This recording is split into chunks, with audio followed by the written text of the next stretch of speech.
Karjan police મથકમાં મોહરમ પર્વ નિમિત્તે શાંતિ સમિતિની બેઠક યોજાઈ।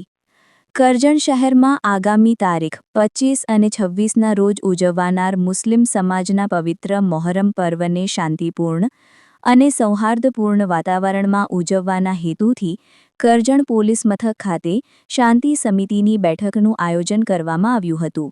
આ બેઠક ડીવાયએસપી તેમજ કરજણ પોલીસ ઇન્સ્પેક્ટર બીએમ પટેલની અધ્યક્ષતામાં યોજાઈ હતી, જેમાં તાજિયા કમિટીના આયોજકો, નગરના આગેવાનો અને સમાજના પ્રતિનિધિઓ ઉપસ્થિત રહ્યા હતા।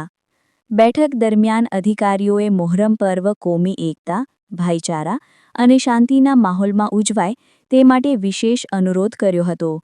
પોલીસ તંત્ર દ્વારા અફવાઓથી દૂર રહેવા, સોશિયલ મીડિયામાં ફેલાતી ભ્રામક માહિતી પર વિશ્વાસ ન કરવા તેમજ કોઈપણ શંકાસ્પદ પ્રવૃત્તિ અંગે તાત્કાલિક પોલીસનો સંપર્ક કરવા અપીલ કરવામાં આવી હતી। સાથે જ પર્વ દરમિયાન કાયદો અને વ્યવસ્થાનું પાલન કરી સૌહાર્દપૂર્ણ વાતાવરણ જાળવવા ભાર મૂકવામાં આવ્યો હતો। તાજિયા કમિટીના આયોજકો દ્વારા પણ પોલીસ તંત્રને સંપૂર્ણ સહકાર આપવાની ખાતરી આપવામાં આવી હતી અને મોહરમ પર્વની ઉજવણી શાંતિપૂર્ણ રીતે સંપન્ન થાય તે માટે પ્રતિબદ્ધતા વ્યક્ત કરવામાં આવી હતી।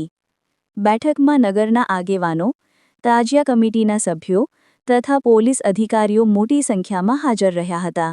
રિપોર્ટર ગુલઝાર દિવાન, ન્યૂઝ ટુડે, કરજણ। આવતી 25-26 જૂનના રોજ કરજણ પોલીસ સ્ટેશન વિસ્તાર અને કરજણ પોલીસ સ્ટેશનના ગ્રામ્ય વિસ્તારમાં મોહરમ નિમિત્તે જે તાજિયાઓ નીકળવાના છે એ અનુસંધાને આજે કરજણ પોલીસ સ્ટેશનમાં કરજણ ટાઉન અને તાલુકાના ગામોમાંથી આગેવાનોની શાંતિ સમિતિની મિટિંગ બોલાવવામાં આવેલ છે। તેમાં ઘણા લોકો હાજર રહ્યા છે અને તમામ સાથે ખૂબ સૌહાર્દભર્યા વાતાવરણમાં આવતો મોહરમનો તહેવાર ખૂબ શાંતિથી ઉજવાય અને લોકો આનંદથી તહેવારની મજા માણી શકે તે બાબતે બધાને જરૂરી સૂચનાઓ આપવામાં આવી છે।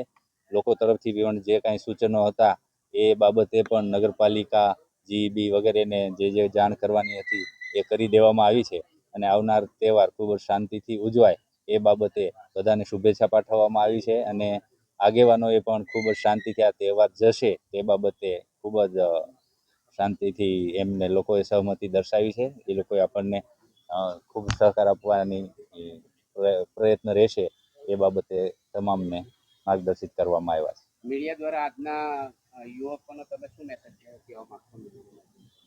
યુવકોને હું કહેવા માગું છું કે તહેવારમાં કોઈ પણ તહેવાર હોય, કોઈ પણ સંપ્રદાય ધર્મનો હોય, બિનજરૂરી ધાર્મિક ઉન્માદતામાં ન આવે અને ખોટું કોઈ પણ પ્રકારનું વાતાવરણ ન બગડે। સ્વાભાવિક છે, યુવા શક્તિ છે, તહેવારનો ઉત્સવ મનાવવાનો એનામાં આવેગ હોય છે, પરંતુ એ મર્યાદામાં જે કાંઈ નીતિ નિયમો બનાવવામાં આવ્યા છે તેને અનુસરી અને પોતાનો ધાર્મિક તહેવાર આનંદથી ઉજવે અને કોઈ ખોટું કાર્ય ના થાય એ બાબતે મેં ખાસ તમામ હાજર યુવાનોને સૂચનાઓ આપી છે।